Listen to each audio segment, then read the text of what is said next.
இந்த தேர்தல் களத்திலே ஒரு துரோக கூட்டம் ஒரு துரோகியும் வேட்பாளர்களை போட்டு தேர்தலில் நிற்கிறார்கள். அந்த துரோகி யார் என்று சொன்னால், என் வயிற்றில் பிறந்த அன்புமணி செய்த, எனக்கு செய்த, என்னுடைய கட்சிக்கு செய்த துரோகங்களை வரிசைப்படுத்தினால் மணிக்கணக்கிலே சொல்ல முடியும். பார்வையாளர் நீங்கள் பார்க்கும்போது அல்லது கேட்கும்போது ஆச்சரியப்படுவீர்கள். இப்படி ஒரு மகனா? நான் மக்களுக்கு சொல்லுவேன், இந்த துரோக கூட்டத்துக்கு நீங்கள் வாக்களிக்காதீர்கள். ஏனென்றால் இவர்களுடைய நோக்கமே மக்களுக்கு சேவை செய்வதல்ல. அதிகாரம் கையிலே வரும்போது பணம் பண்ணுவது தான் இவர்களுடைய வேலை. அதனாலே தயவு செய்து இவர்கள் நிற்கின்ற 18 தொகுதி என்று நினைக்கிறேன், அந்த தொகுதியில் நிற்கிறவர்களுக்கு அந்த துரோக கூட்டத்திற்கு வாக்களிக்காதீர்கள். அந்த 18 தொகுதியில் நிற்கிற வேட்பாளர்கள் எல்லாம் நான் வளர்த்த பிள்ளை தான், என்னிடம் பாடம் கற்றவர்கள் தான், என்னிடம் பயின்றவர்கள் தான். ஆனால் இன்று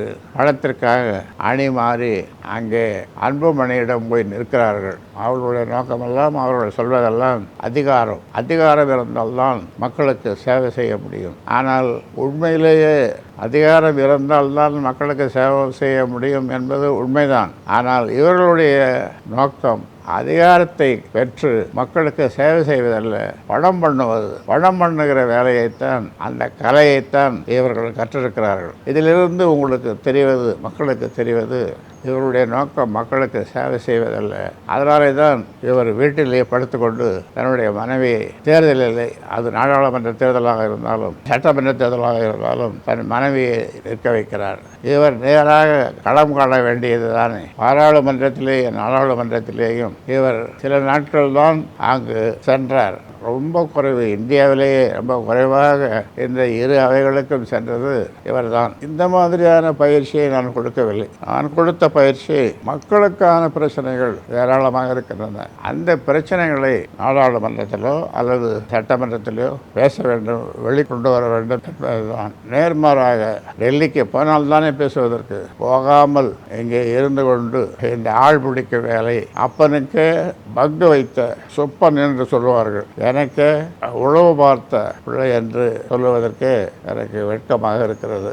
அப்பனை போய் என்ன வேவு பார்க்குவது? அப்பனுக்கு ஒரு நோய் வந்தால், பிறந்த நாள், திருமண நாள், போன்ற நாட்கள் வரும்போது வாழ்த்து சொல்வது பிள்ளைகளுக்கு அழகு. நாம் பெற்ற பிள்ளை என்னுடைய பிறந்த நாள், திருமண நாள், முக்கியமான நாட்களிலே, பொங்கல், மற்ற நாட்களிலே முகத்தை காட்டுவதில்லை. அதே போல் இப்பொழுது சமீபத்திலே சேலத்திலே அவர்களை ஆதரித்து பேசிக் கொண்டிருக்கும் பொழுது அப்படி ஒரு தலை சுற்றியது.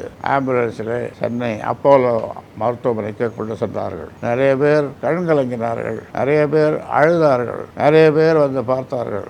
ஆனால் இவர் தொலைபேசியிலும் பேசவில்லை, வந்தும் பார்க்கவில்லை. இதிலிருந்து நீங்கள் தெரிந்து கொள்வது, உயிருக்கு போராடி கொண்டிருந்த என்னை ஒரு சொல் கேளீர் என்று சொல்லுகிற மாதிரி ஒரு வார்த்தை எப்படிப்பா இருக்க அப்படி என்று கேட்கவில்லை. இப்படி பல தருணங்கள் இவருடைய குணாதிசயங்கள் ஏராளம். அது முழுதும் சொன்னால் இதை கேட்பவர்கள் அல்லது பார்ப்பவர்கள் உங்கள் வளர்ப்பு சரியில்லை அப்படி என்று சொல்லுவீர்கள். உண்மைதான். ஆனால் உண்மையும் அல்ல. நான் சரியாகத்தான் வளர்த்தேன். இடையிலே தான் இந்த தடுமாற்றம். அதனால் இந்த நேரத்தில் நான் வாக்காளர் பெருமக்களுக்கு சொல்லிக்கொள்ள விரும்புகின்றேன். குறிப்பாக இந்த துரோகி கும்பல் போட்டியிடுகின்ற 18 தொகுதிகளில் இவருக்கு, இந்த கும்பலுக்கு வாக்களிக்க வேண்டாம் என்று நான் அன்போடு கேட்டுக்கொள்கின்றேன். குறிப்பாக இந்த 18 தொகுதிக்கு அன்புமணி போட்டியிடுகிற அந்த தொகுதிகளிலே வாக்களிக்காதீர்கள் என்று சொல்வது கேட்பவர்களுக்கு அல்லது உங்களுக்கு கசப்பாக இல்லையா?